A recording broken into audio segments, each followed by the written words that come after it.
Afternoon, students. In today's lecture we are going to learn about the law of demand. Okay, law of demand is also one of a very important law. Before this we have learned about law of DMU, law of diminishing marginal utility. वो भी important है, ये भी important है. This law is more easy as compared to law of DMU. And basically इस ये question ये law of demand जो है वो 8 मार्क के लिए हर साल I will say every year alternate they ask the question for 8 marks. So law of demand is asked for 8 marks. So let us start with the law of demand. Okay, the first is introduction. Okay, the very first part of any law is introduction. It is asked for 1 mark. Introduction में I told you all किसने law introduce किया और कब किया उसके बारे में हमको लिखना होता है. Okay, the law of demand was introduced by Alfred Marshall. Law of DMU was also introduced by Alfred Marshall. The law of demand is also introduced by Alfred Marshall. In his book Principle of Economics, law of DMU was also published in his book principle of economics. ये भी जो law of demand है ये भी उन्होंने publish किया उनकी books principle of economics which was published in 1819. Year आपको अच्छे से याद रखना है कि जो in his book principle of economics जो है उन्होंने उसमें लॉ ऑफ डिमांड हॉटेल से इंट्रोड्यूस किया था, वो भी ईयर 1890 में. The law explains the functional relationship. ये लॉ जो है वो कैसा रिलेशनशिप एक्सप्लेन करता है? Functional relationship between price and quantity demanded. तो in this you have to remember 3 points. Okay, the first is ये लॉ कब इंट्रोड्यूस किसने इंट्रोड्यूस किया? Sorry, wait a minute. The first thing who introduce this law, ये law कब introduce हुआ. दूसरा, कौन से बुक में और कौन से ईयर में इंट्रोड्यूस हुआ. The law was introduced by Alfred Marshall in his book Principle of Economics, which was published in 1890. And law explains the functional relationship between price and quantity demanded. Okay, price और quantity demanded मतलब price जैसा रहेगा उसके हिसाब से हम हमारे demand को चेंज करते हैं. अगर प्राइस ज़्यादा है will be demanding less quantity. If price is more we will if price is more we'll demand less quantity. If price is less we will demand more quantity. So there is an inverse relationship between price and quantity demanded. Okay, I hope you all have understood introduction part. Now let us move further and see the statement of law. Okay, statement of law should be written as how it is given in the textbook. I'll advise you. Statement of law में basically there are 2 paragraphs. पहला तो statement रहता है and दूसरा वो जो statement रहता है उसको एक्सप्लेन किया जाता है. तो basically there are 2 statement paragraphs. Okay, so let us see. Statement of law is also asked for 1 mark. Now according to Alfred Marshall के हिसाब से other things remaining constant equal you can say, constant you can say. तो बाकी सारे factors जो है वो कैसे रहेंगे? कांस्टेंट रहेंगे. बाकी सारे फैक्टर्स मतलब हमने पढ़ा था डिटर्मिनेंट्स ऑफ डिमांड में, जैसे कि इनकम हो गया, पॉपुलेशन हो गया, टेस्ट, हैबिट, प्रेफरेंस है. तो वो सारे फैक्टर्स उन्होंने कांस्टेंट किया, तभी ये लॉ हम पढ़ सकते हैं. ये लॉ में हमने क्या लिया है? प्राइस लिया है. ओके, प्राइस बिकॉज इसीलिए प्राइस लिया है because price is an very important factor which influence the demand, which changes the demand. Okay, so that's why Alfred martial in his statement of law is stating that other thing remaining equal मतलब बाकी सारे factors जो है वो equal रहेंगे. higher the price of commodity smaller the quantity demanded. मतलब अगर price ज़्यादा रहेगा कमोडिटी का तो हम लोग थोड़ी क्वांटिटी डिमांड करेंगे. lower the price of a commodity larger the quantity demanded. अगर प्राइस कम है तो हम ज़्यादा क्वांटिटी डिमांड करेंगे. In other words other factor remaining constant, यही जो अदर थिंग रिमेनिंग इक्वल है इसी को एक्सप्लेन किया है कि अदर फैक्टर रिमेनिंग कांस्टेंट मतलब बाकी सारे फैक्टर्स जो इन्फ्लुएंस करते हैं डिमांड को, जो डिटर्मिनेंट्स है डिमांड को, उसको हमको क्या करना है? कांस्टेंट रखना है. और सिर्फ कौन से फैक्टर को लेना है? प्राइस. क्यों लेना है? Because one of an very important factor that affect the demand is price. इसलिए अल्फ्रेड मार्शल ने प्राइस लिया है. If the price of commodity rises, the demand falls. When the price of commodity falls, the demand rises. I hope you all have understood statement of law. It's very easy. सबसे easy ये law है as compare to DMU and law of supply, तो it's very easy और पूछते भी है। I hope you all have understood. इसमें सिर्फ एक ही चीज़ याद रखना है, स्टार्टिंग में लिखना है other thing remaining equal, higher the price less quantity and lower the price higher quantity, उसी को आपको एक्सप्लेन करना है। Okay, I hope you all have understood.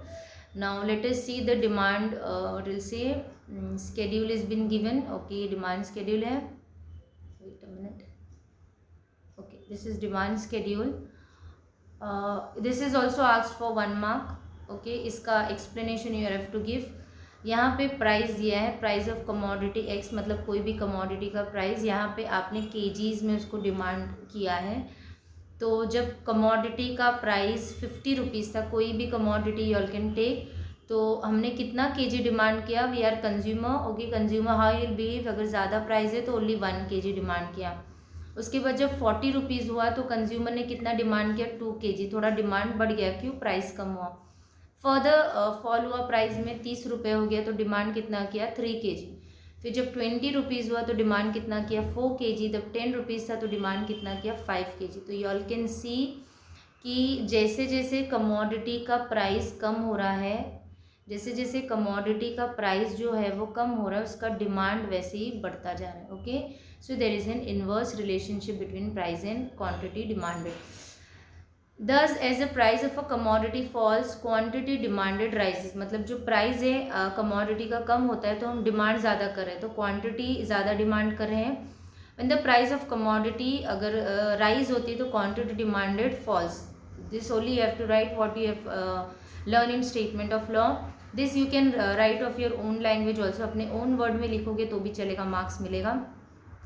This shows an inverse relationship between price and quantity demanded. तो कैसा relationship दिखाता है, inverse relationship, किसके बीच में, प्राइस के बीच में और डिमांड के बीच में। क्या डिमांड करे, क्वांटिटी, इसलिए उसके साथ क्वांटिटी लगा के रखना। So between price and quantity demanded. I hope you all have understood the demand schedule. सबसे ईजी पार्ट यही होता है और आपका डायग्राम होता है। Many students were asking me that ma'am we are going to get graph. No, board में आपको ग्राफ नहीं मिलेगा, in the answer sheet only you have to draw your graph. Okay, now this is demand curve.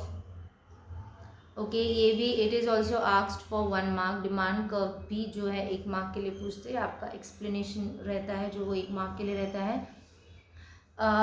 जितने भी आप आगे पढ़ोगे तो वाई एक्सिस में हमेशा प्राइस रहता है। ओके, उसके बाद जो एक्स एक्सिस रहता है वहाँ पे डिमांड रहता है, तो you have to write price in rupees and demand quantity demanded in KGs. Okay, उसके बाद यहाँ पे सब प्राइस आपको लिखना है 10, 20, 30, 40, 50। यहाँ पे क्वांटिटी डिमांडेड 1, 2, 3, 4 एंड 5। ओके, फिर जब 50 रुपीज़ डिमांड, 50 रुपीज़ था कमोडिटी का, तो हमने कितना डिमांड किया,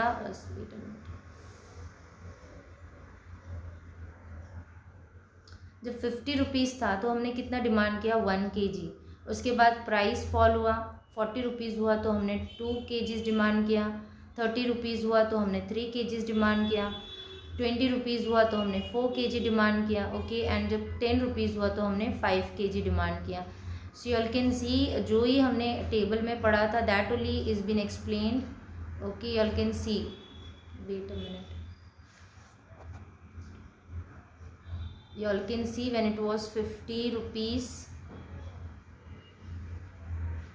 when it was 50 rupees you demanded 1 kg, 40 rupees you demanded 2 kg, 30 rupees you demanded 3 kg, okay, 20 rupees you demanded 4 kg and 10 rupees you demanded 5 kg। तो you all can see, तो if you all ऐसे अगर आप plot करते हो ना तो आपको ये पॉइंट्स मिलेंगे।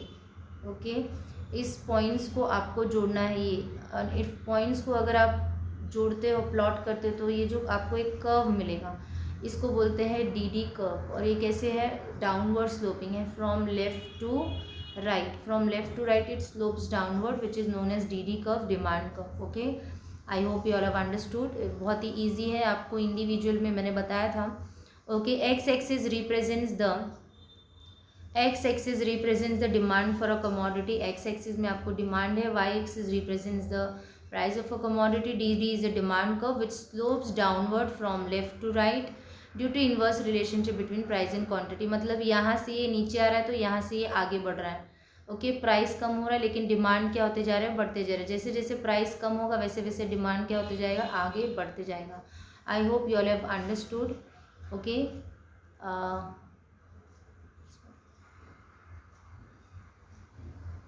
Now let us see. हाँ, this is also given symbolically the functional relationship between demand and price is express. Demand, D is demand, X function of price, मतलब demand is function of price, तो D X, X मतलब commodity, small X लेना रहेगा। Okay, so D X is equal to function of price of commodity. So यहाँ पे D demand है, x commodity, F function and P x is price of commodity, इसलिए क्योंकि price के हिसाब से आपका डिमांड जो है चेंज होता है। तो डिमांड कैसे चेंज होगा, जैसे प्राइस फंक्शन करेगा। Okay, so demand of a commodity is equal to function of price of a commodity, मतलब जैसे प्राइस ऑफ अ कमोडिटी रहेगा, जैसे प्राइस फंक्शन करेगा उस हिसाब से डिमांड चेंज होगा। और दोनों कैसे फंक्शन करते हैं, अपोजिट फंक्शन करते हैं। अगर प्राइस जो है वो कम होता है तो डिमांड बढ़ता है, और अगर डिमांड प्राइस बढ़ता है तो डिमांड कम होता है, इसीलिए। और प्राइस जो है वो बहुत ही इंपॉर्टेंट फैक्टर है जो डिमांड को इन्फ्लुएंस करता है। Okay, I hope you all have understood. Now always in the law there is assumption and exception. assumption मैंने बोला है कि मान के चलना है, हमने स्टेटमेंट में ही पढ़ लिया था कि अदर थिंग रिमेनिंग कांस्टेंट, मतलब बाकी सारे फैक्टर्स जो है, जैसे कि इनकम है नहीं चेंज होगा। क्यों, अगर इनकम चेंज होगा तो लॉ ऑफ डिमांड एप्लीकेबल नहीं होगा। क्यों एप्लीकेबल नहीं, क्योंकि इनकम बढ़ेगा तो डिमांड बढ़ेगा। ओके, तो यहाँ पे लॉ ऑफ डिमांड एप्लीकेबल नहीं होगा, इसलिए अल्फ्रेड मार्शल ने स्टेटमेंट में बोला था अदर थिंग रिमेनिंग कांस्टेंट, मतलब ये जो बाकी सारे फैक्टर्स है, जो डिटर्मिनेंट्स है, जो डिमांड को कहीं ना कहीं चेंज करते हैं, अल्फ्रेड मार्शल ने उनको कांस्टेंट करके सिर्फ प्राइस दिया था, क्योंकि बेसिकली कंज्यूमर जो होता है वो प्राइस को देख के ज़्यादा अपने डिमांड को चेंज करता है as compare to other factor. Okay, तो लेवल ऑफ इनकम जो है वो चेंज नहीं होगा, साइज ऑफ पॉपुलेशन है वो चेंज नहीं होगा, कांस्टेंट है, ऐसा होता नहीं है। कभी भी किसी का लेवल ऑफ इनकम सेम नहीं होता, इट कीप्स ऑन इंक्रीजिंग और decreasing, what ever is the condition, but it can not be constant, basically it increases. And size of population it can not be ever constant, it keeps on increasing, it keeps on multiplying. But ये law पढ़ने के लिए तभी applicable होगा, क्योंकि अगर मैं other factor भी ले लूँगी तो प्राइस के अलावा बाकी सारे फैक्टर्स की वजह से भी चेंज होगा, राइट।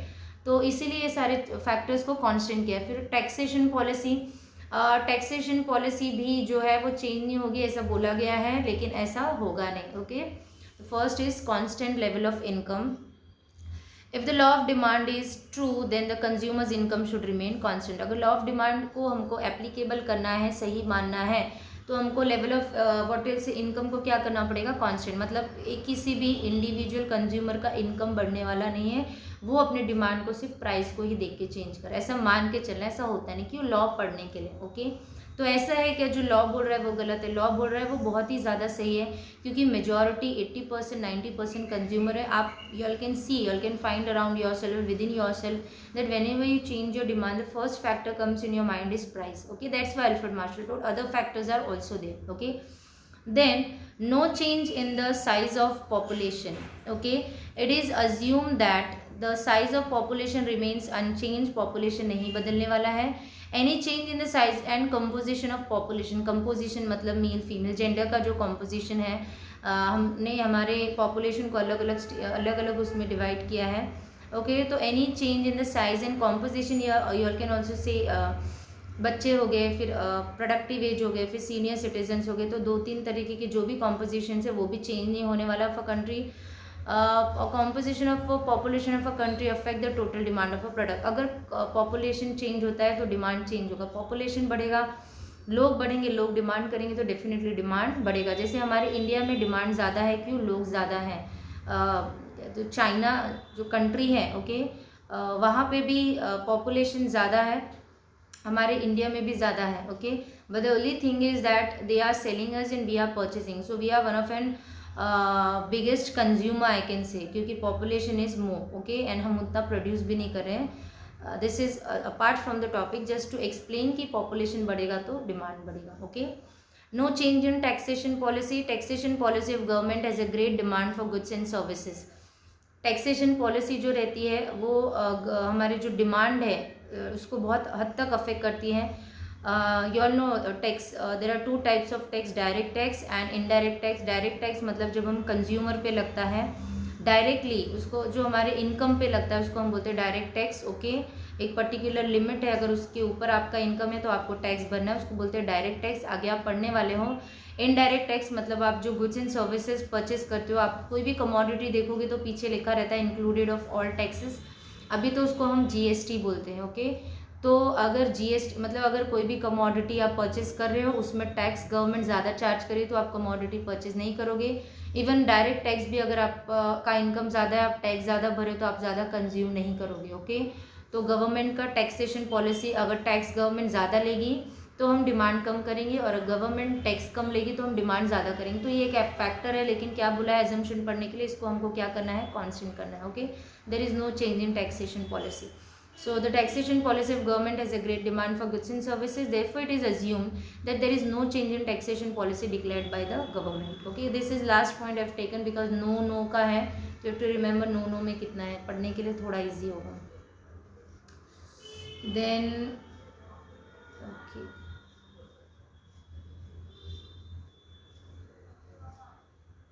यहाँ पे नो थोड़ा छोटा हो गया है बट है.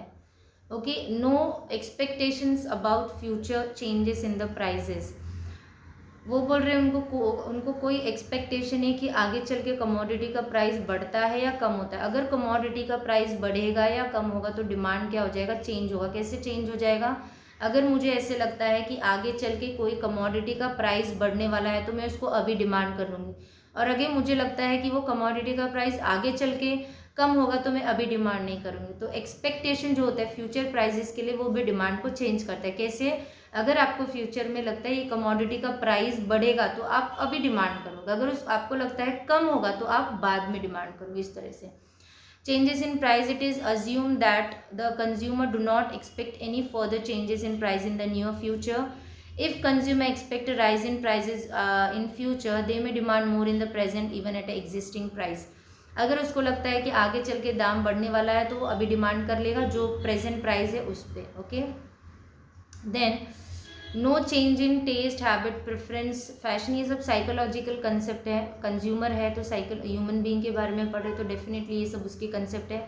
हर किसी का टेस्ट एक जैसे नहीं होता, हर किसी का हैबिट एक जैसे नहीं होता, हर किसी का प्रेफरेंस जो है, आप किसको ज़्यादा प्रेफरेंस देते हो वो एक जैसे नहीं होता.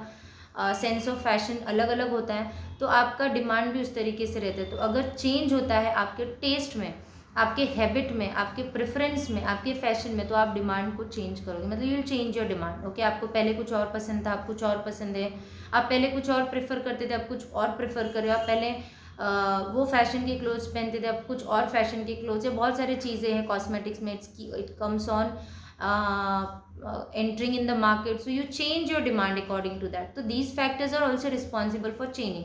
So what the law is saying that there is no change in taste, habit, preference. Okay, it is assumed, wait a minute, okay, it is assumed that the consumer taste, habit, preference, fashion should remain unchanged. Any change in this factor will lead to change in demand. अगर ये factors में कोई भी changes आते हैं तो हमारा demand definitely बढ़ेगा अपार्ट फ्रॉम प्राइस. मतलब प्राइस हो या प्राइस जो भी हो, लेकिन आप अपने डिमांड को क्या करोगे, चेंज करोगे आपके प्रेफरेंस के हिसाब के, टेस्ट के हिसाब से, फैशन के हिसाब से. Okay okay, I think so we have completed.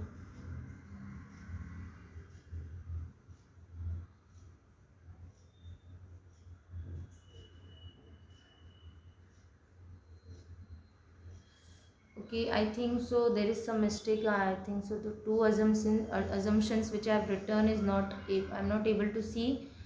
So I'll end my lecture today here only. I hope you all have understood. Okay, the remaining two assumptions are there which I'll be taking in the next lecture, and also you'll be learning about exception. So thank you for today's lecture. In today's lecture what we have learned, law of demand, in that you have to learn introduction, statement, and what you'll say, statement of law, demand schedule, demand curve, whatever is given in the statement of law. Then we have learned about 5 assumptions. You have got that. Okay, we have got. So we start. Prices of substitute goods remain constant. Okay, substitute मतलब enemies ऐसे याद रखना है, and complementary मतलब friends. Okay, substitute में मतलब अगर एक का प्राइस बढ़ा, जो सब्सटीट्यूट है आप बोलते हैं ना रिप्रेजेंट करता है, जैसे कि Sugar represent jaggery. Sugar can be used as a substitute of jaggery. Then tea can be used as a substitute. Word will be more better. Tea substitute can be used as a substitute for coffee. तो इसमें क्या होता है, अगर एक का demand बढ़ता है तो उसका डिमांड नहीं करते हम लोग, कंज्यूमर है तो हम उसको छोड़ के दूसरा जो है उसको डिमांड करेंगे. जैसे आप इसमें ऑयल भी देख लो, ओके ऑयल ही रहता है, लेकिन देखो उसमें अलग अलग ब्रांड रहते हैं. अगर एक ब्रांड का ऑयल का प्राइस बढ़ता है, वो ब्रांड छोड़ दोगे, दूसरा लोगे, क्योंकि वो भी सब्सटीट्यूट है. ओके, तो price of substitute goods remains constant. It is assume that prices of substitute goods remains unchange.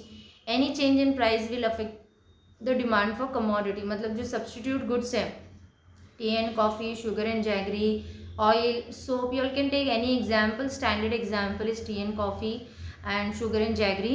सो अगर दोनों के प्राइसेस में कोई चेंज नहीं होता, क्योंकि अगर चेंजेस होगा तो हम हमारे डिमांड को चेंज कर देंगे. Okay, then prices of complementary, एक दूसरे के फ्रेंड्स जैसे रहते हैं दोनों कमोडिटी. यहाँ पे दोनों कमोडिटी एनिमीज जैसे रहते हैं और यहाँ पे फ्रेंड्स जैसे रहते हैं. It is assume that the prices of complementary goods remain unchanged. जो कॉम्प्लीमेंट्री गुड्स के प्राइस है वो अनचेंज है, because the change in price of goods will affect the demand for other. अगर एक का प्राइस चेंज होता है तो अपने आप दूसरे का डिमांड अफेक्ट हो जाएगा. जैसे कि अगर डीजल का भाव या फ्यूल का प्राइस बढ़ता है तो हम कार नहीं डिमांड करेंगे. उस तरीके से जैसे पेन एंड इंक, ओके, ये सारी चीज़ें क्या है, कॉम्प्लीमेंट्री गुड्स हैं. I hope you all have understood. We have completed to the law of demand. If you all have any doubt, you all can ask me. Thank you for today's lecture. In the next lecture, we will be learning about exceptions, okay, which is very important. Sometimes only exception is also asked. Thank you for today's lecture.